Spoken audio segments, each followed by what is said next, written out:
नमांसि सर्वेभ्यः। आप सभी का संस्कृत सुधा यूट्यूब चैनल पर हार्दिक स्वागत है। प्रश्न पत्र को हल करने के श्रृंखला में आज उपस्थित हूँ आपके सम्मुख कक्षा 7 का एक आदर्श प्रश्न पत्र लेकर। आइए विद्यार्थियों, जानते हैं कि हमने आगामी परीक्षाओं में आने वाले संस्कृत के प्रश्न पत्र को कैसे आसान विधि से हल करना है, समझते हैं। देखिए, आपके लिए समय है 2.5 घंटा और पूर्णांक है 60 नंबर। ठीक है। प्रश्न पत्र में 4 खंड हैं, 4 भागों में यह प्रश्न पत्र विभाजित किया गया है। ठीक है। चारों खंड आपके सम्मुख लिखे गए हैं। कुछ निर्देश हैं। सर्वे प्रश्नाः अनिवार्याः, सभी प्रश्न अनिवार्य हैं। उत्तराणि संस्कृतेनैव लेखनीयानि, उत्तर आपको संस्कृत भाषा में ही लिखने हैं। प्रश्नानाम उत्तराणि खंडानुसारम क्रमेणैव लेखनीयानि, प्रश्नों के उत्तर आपको खंड के अनुसार क्रम से लिखने हैं। प्रश्न संख्या अवश्यमेव लेखनीय, और प्रश्न संख्या आपको अवश्य ही लिखनी है। अर्थात प्रश्न आपको नहीं उतारने हैं, केवल प्रश्न संख्या, जैसे प्रश्न संख्या 1 और इसका क भाग का उत्तर ऐसे कर लीजिए। फिर ख है तो ख का उत्तर ऐसे। अब आइए प्रश्न संख्या 1 की ओर चलते हैं। अपठिताओ बोधन है। यह गद्यांश आपने पहले से पढ़ा हुआ नहीं होता है। आइए पढ़ते हैं। अधोलिखितं गद्यांशं पठित्वा प्रदत्त प्रश्नानाम उत्तराणि संस्कृतेन लिखत। अधोलिखित गद्यांश को पढ़कर पूछे हुए प्रश्नों के उत्तर आपने संस्कृत में लिखने हैं। तो पहले गद्यांश को पढ़ लेते हैं। विद्यालयस्य पूर्वभागे एकः पुस्तकालयः अस्ति। विद्यालय के पूर्व भाग में एक पुस्तकालय है। पुस्तकालये विविधाः ग्रंथाः सन्ति। उस पुस्तकालय में विभिन्न ग्रंथ हैं। ग्रंथाः अस्मान् ज्ञानं प्रयच्छन्ति, वो ग्रंथ हमको ज्ञान प्रदान करते हैं। छात्राः अवकाश समयस्य सदुपयोगाय पुस्तकालये आगच्छन्ति। छात्र अवकाश के समय का सदुपयोग करने के लिए पुस्तकालय में आते हैं। पुस्तकालये विविधाः पत्र पत्रिकाः सन्ति। पुस्तकालय में विविध प्रकार की पत्र पत्रिकाएं हैं। पुस्तकालय अध्यक्षः अपि सहजः सरलश्च अस्ति।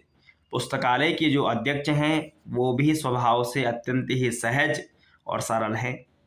पुस्तकालय वातानुकूलितं वर्तते, है ना। पुस्तकालय वातानुकूलित है।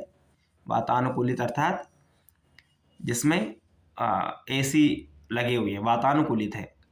पुस्तकालये संसाधनानाम अभावः कुत्रापि नावलोकितः। उस पुस्तकालय में संसाधनों का अभाव किसी भी प्रकार से नहीं देखा जाता। यह है गद्यांश। गद्यांश को छात्रों एक बार पढ़िए, यदि नहीं समझ आ रहा है 2 बार पढ़िए, 3 बार पढ़िए, परंतु जब तक आपको गद्यांश का भाव समझ ना आ जाए उस गद्यांश को 1, 2, 3 बार जरूर पढ़ लीजिए, है ना। 2, 3, 4 पंक्तियां होती हैं केवल। अब गद्यांश को पढ़ने के बाद आप आ जाइए उसके पहले प्रश्न पर। पहले पूछा एक पदेन उत्तरत, अर्थात एक शब्द में उत्तर देना है।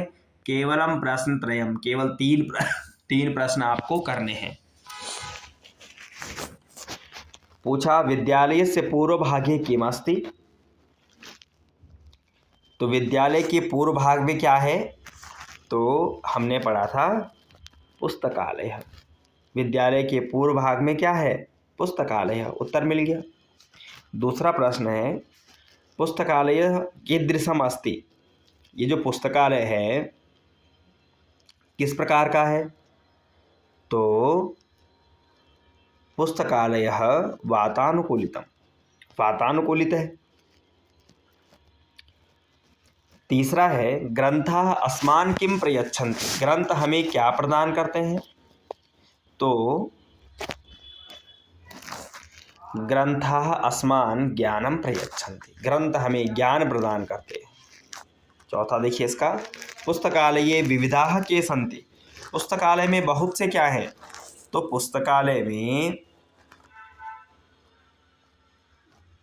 विविधाः ग्रंथाः सन्ति। पुस्तकालय में बहुत से ग्रंथ हैं। ये हमें एक पद वाले उत्तर यहाँ पर मिल गए हैं गद्यांश में। एक एक शब्द आपको उत्तर में लिख देने हैं। किसकी जगह पे? किम, कीदृशम, ये प्रश्नवाचक शब्द है। किम है ना, के, इनकी जगह पे आपको उत्तर लिखना है। अब आ जाइए आप दूसरे इसके भाग पे। पूर्ण वाक्येन उत्तरतः, पूरे वाक्य में उत्तर लिखना है। केवलम प्रश्न में एकम, केवल एक प्रश्न करना है। प्रश्न क्या पूछा? छात्राः किमर्थम पुस्तकालये आगच्छन्ति?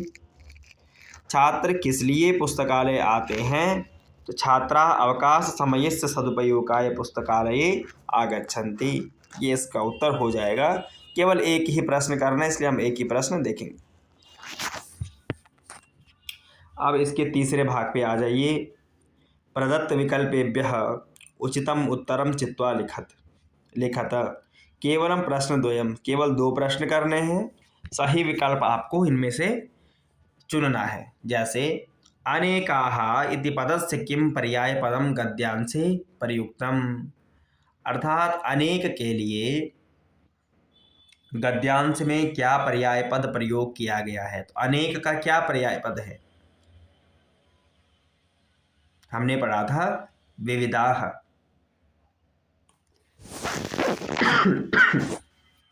क्या पढ़ा था हमने? विविधाः। तो अनेक का क्या पर्यायवाची है? विविधा, विविध, अनेक। दूसरा है असहजः इति पदस्य किम विपरीतार्थकम। असहज का विपरीत क्या होगा? सहज हो जाएगा। सहज ये विपरीत है, विलोम है। तीसरा देखिए, ग्रंथाः इति विशेष्य पदस्य विशेषण पदम किम। भाई ग्रंथ तो विशेष्य पद है, अब इसके साथ एक विशेषण पद प्रयोग हो रहा है, तो ग्रंथाः से आगे क्या प्रयोग हुआ है? विविधाः, ये इसका विशेष्य हो जाएगा। तो विविधाः ये विशेष्य पद है और ग्रंथाः क्या है? विशेषण। ग्रंथाः जो है विशेष्य पद है और विविधाः विशेषण पद है। विशेषता बता रहा है कि अनेक प्रकार के ग्रंथ हैं।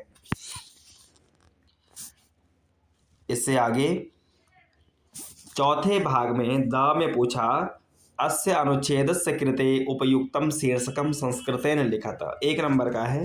इसमें छात्रों शीर्षक लिखना होता है। शीर्षक अर्थात एक पाठ का नाम। तो जैसे इस गद्यांश में किसका वर्णन है? पुस्तकालय का है, तो शीर्षक क्या हो जाएगा? पुस्तकालय।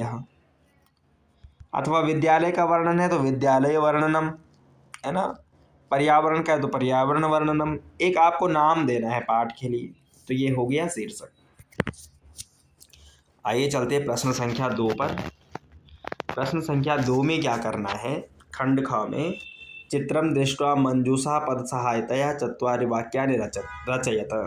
आपको 4 वाक्य बनाने हैं इस मंजूषा की सहायता से। 8 नंबर का प्रश्न है। छात्रों इस प्रकार के प्रश्न आपको अवश्य ही करने चाहिए, क्योंकि आप इसमें जैसे भी सामान्य वाक्य भी बनाएंगे तब भी आपको इसमें अंक प्राप्त होते हैं। चित्र पहले देख लीजिए और उसके बाद मंजूषा की सहायता से 4 वाक्य बनाने हैं। आप क्या करिए, सामान्य से देखिए। पहले मंजूषा पढ़िए। सूर्योदय अर्थात सूर्योदय, उड्डयन्ति उड़ते हैं, पर्वताः पर्वत, खगाः यानी पक्षी, पुष्पाणि पुष्प, नदी यानी नदी, प्रवहति बहती है, भवति है, वृक्ष वृक्ष।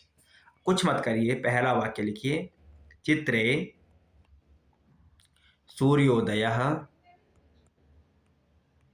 चित्र में सूर्योदय हो रहा है, भवति वहीं पे लिखा हुआ है क्रिया भी।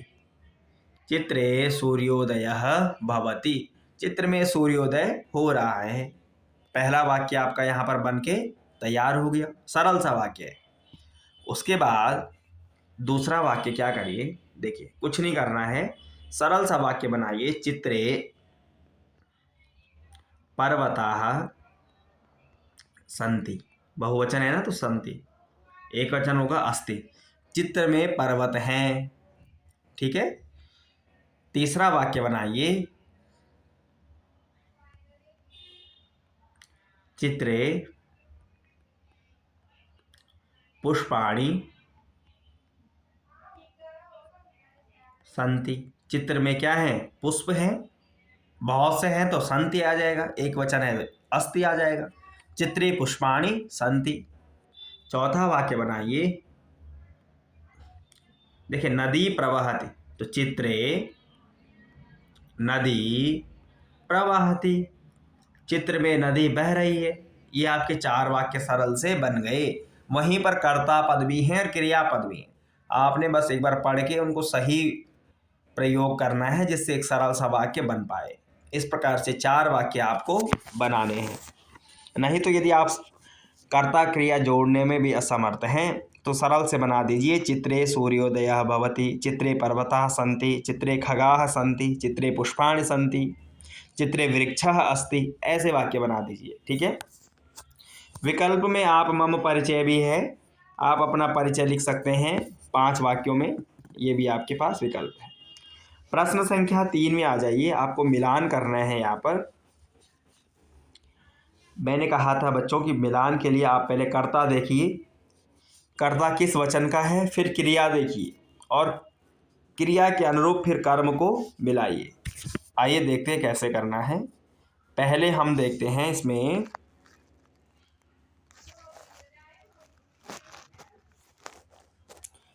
पहले हम देखते हैं कर्ता। पहला है बालकः। अब बालकः क्या है, बहुवचन है। अब क्रियाओं में से देखिए कि बहुवचन की क्रिया कौन सी है। खादन्ति, गच्छामि, सीव्यति, गायति। बहुवचन की केवल एक क्रिया है, खादन्ति, और बहुवचन का कर्ता किससे मिलेगा, बहुवचन की क्रिया से।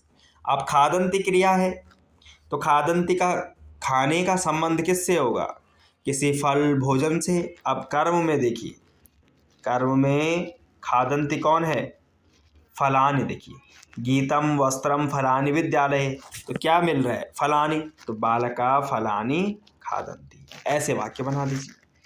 दूसरा देखिए सीता। सीता क्या है, एक वचन का पद है।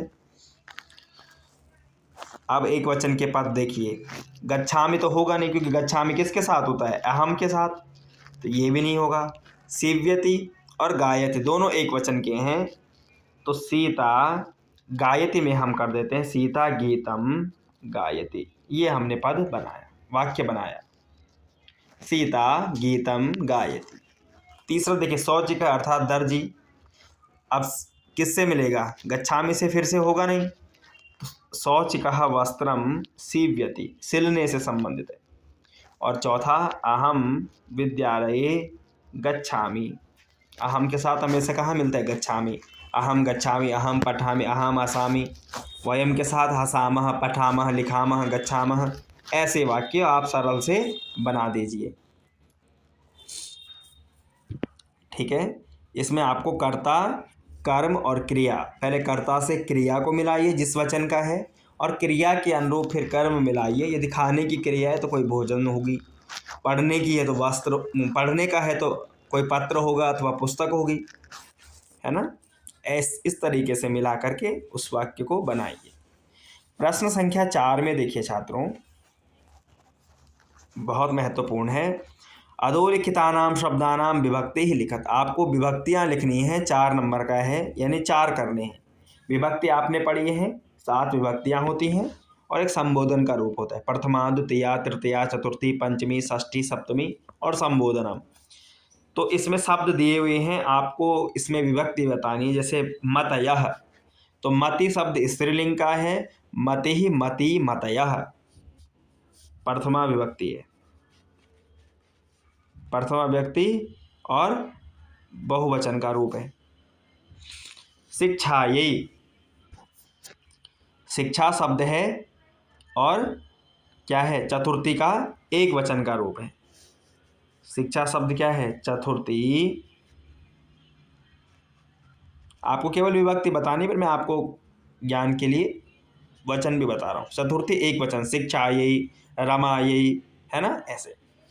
फिर है मनोरमा, तीसरा, वही स्त्रीलिंग शब्द है, मनोरमया, तो तृतीया एक वचन,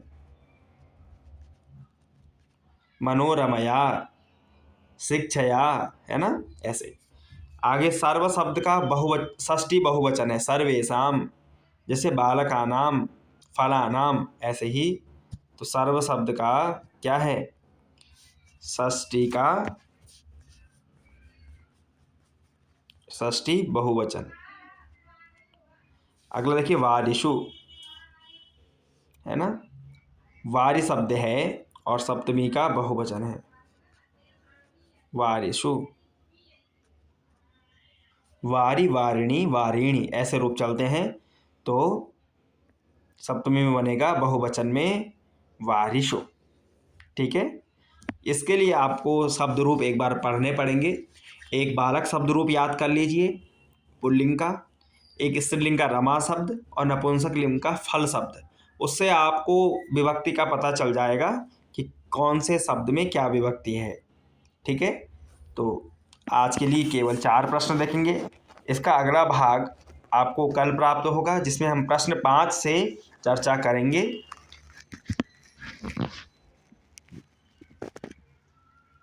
धन्यवाद।